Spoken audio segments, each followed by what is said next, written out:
ఎన్నో శక్తివంతమైన ఆయుధాలు ఉండవచ్చు.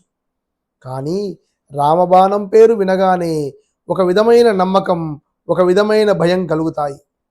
ఎందుకంటే రామబాణం అంటే కేవలం ఒక ఆయుధం కాదు, అది ఎప్పటికీ గురి తప్పని ఒక వాగ్దానం. అసలు రామబాణానికి అంతటి శక్తి ఎక్కడి నుండి వచ్చింది?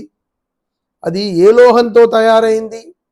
దాని వెనుక ఉన్న అసలు రహస్యం ఏంటో తెలుసా? అది అద్భుతమైన మంత్రశక్తి మాత్రమే కాదు, ఒక మహోన్నతమైన వ్యక్తిత్వానికి చిహ్నం. శ్రీరామునిది ఒకటే మాట, ఒకటే బాణం. ఆయన జీవితంలో అబద్ధానికి చోటు లేదు, ఆయన సంకల్పంలో సందేహం లేదు. వాలి వదాయిన, రావణ సంహారమైన రాముడు బాణం ఎక్కుపెట్టాడంటే కార్యం సిద్ధించాల్సిందే. ఎందుకంటే ఆ బాణానికి శక్తిని ఇచ్చింది లోహం కాదు, ఆయన పాటించిన సత్యనిష్ట. మాట తప్పని వాడు సంధించే బాణానికి ప్రకృతి కూడా సహకరిస్తుంది. అందుకే రామబాణం అంటే యుద్ధ విజయం మాత్రమే కాదు, సత్యంతో కూడిన జీవితం యొక్క గెలుపు. ఈరోజు మనల్ని మనం ఒక ప్రశ్న వేసుకోవాలి. మన మాటకు బలం ఎందుకు ఉండడం లేదు? మన సంకల్పాలు మధ్యలోనే ఎందుకు కూలిపోతున్నాయి? ఎందుకంటే మనం చాలా సులభంగా మాట ఇస్తాం, అంతే సులభంగా వెనక్కి తీసుకుంటాం.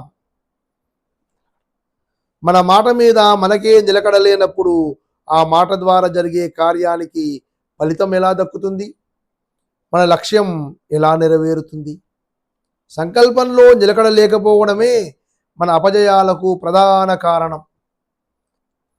రామాయణం మనకు నేర్పే పాఠం ఇదే.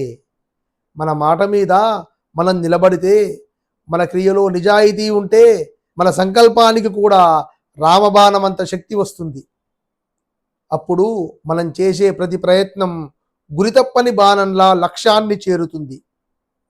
మాటను ఒక బాణంలా పవిత్రంగా భావించండి. హంస నీటిని వదిలి పాలను మాత్రమే స్వీకరించినట్లు ఈ హంసవాహిని పురాణ కథల్లోని ధర్మ సూక్ష్మాలను గ్రహించి జీవితాలను ప్రకాశింపజేస్తుంది.